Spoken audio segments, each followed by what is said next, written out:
Oh, hello. Hello, darling. Look at you. Look at you. What are you wearing? I am wearing Isaac Mizrahi. Wow, you're the craziest thing. Have a seat for a second. second. Bikini, don't forget Oh, that's so amazing. Look at you. Oh, look wow. You're the teeniest little thing. I guess that's why they call you Lil, right? Yeah. I'm so nervous because I think you are one of the great artists. Forget about like singer, forget about rap star, forget about everything. You're just an amazing, I listen to your songs and actually they make me cry. Seriously, I think your lyrics are profound. I think you have a way with words, darling. People tell me that my songs make them want to have babies. He said my songs make them want to cry. They do. They make me want to cry. They sort of enter me in this crazy way. I mean it. I'm not just saying that because you're here. You are the best, right? How do you manage with men? No, I want to know how you manage with men. It's really hard. That's a good question because right now I'm single. Oh, she's single. I'm single already.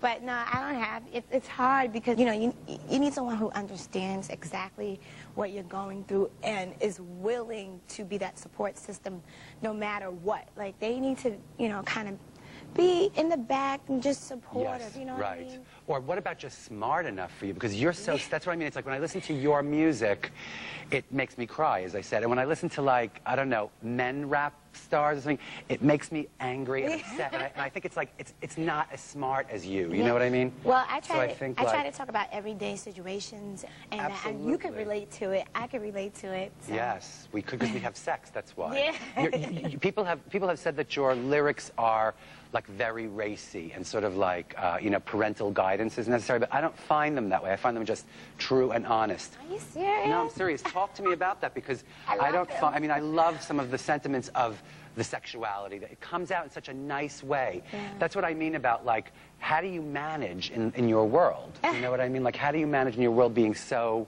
smart, like what inspires you? I like to get the beat. Oh, I have a great, when I was young, I just hear rhythms in my head.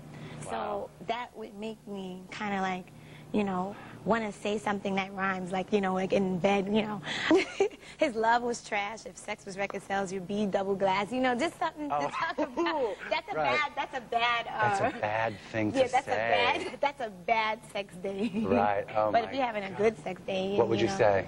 His sex was deep. I jumped on her and rolled that ass to sleep. Oh, wow. That's a good day. That's a good day. Here's who you look like. You ready? Elizabeth Taylor. Are you serious? No, I'm serious. You look just like Elizabeth Taylor, doesn't she? I love her. Maybe it's because of the eyebrows. Maybe someone's done your eyebrows.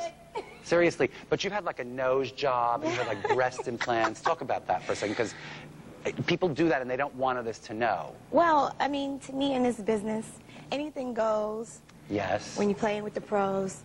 Right, there you go, that rhymes. When I get 50 years old, I'll snatch it all back. Oh my God, we have plenty of time for that. Yeah. Your mom is very important to you, isn't that right? Yes. She's really important, like I don't know where I read it somewhere, but you like lived in a car with your mom or something. You were really, really poor. Where?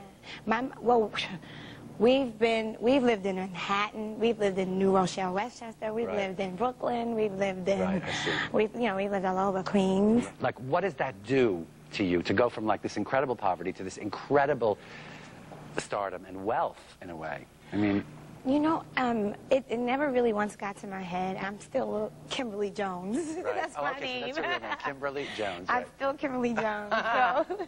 Now, speaking of moms and things, I know she's very involved in your career, as we were talking about, but it doesn't stop you from writing some of your nastier lyrics, like about some of the sex act, to know that your mom is on the other side listening to all that. No, sometimes my mom be like, "Ooh, what's that song? I like that song." Right. And it could be one of my nasty songs. Right. But she understands it. Sometimes she'd be like, "Oh my goodness, girl, I didn't know you think like that." It's profound, really, some of it. So I can imagine that she just likes it, I mean, like everybody else. How did you become a giant star? Like, what was the first thing that happened to you that was like, how did it start? Actually, I want to say in around 90, me and the Notorious B.I.G. We all know who the Notorious B.I.G. is. Yes, right. Notorious B.I.G., the fabulous rap star. The fabulous, the genius. Yes. So we used to always see each other, and we would kick it on his stoop. And, smoke weed or whatever we were doing at that time, drink, whatever we had to do. Like you were a teenager. You must have been, if it was 90, then you were a really little girl. I was young. A Lil Kim. Yeah, Lil teeny Lil Kim. 14 years. Exactly. 15. At that time, he would do block parties, but he was really, really rapping. Like, people knew him as, that's Biggie Smalls, the rapper. He can rap. And one of my guy friends at that time was like, I'm going to tell Biggie she knows how to rap. Right. And they went behind my back and told him. Oh, you see, sometimes that's good. Yeah. People do that. He was just like, yo, you is hot. Yes, you are. Chew. Right.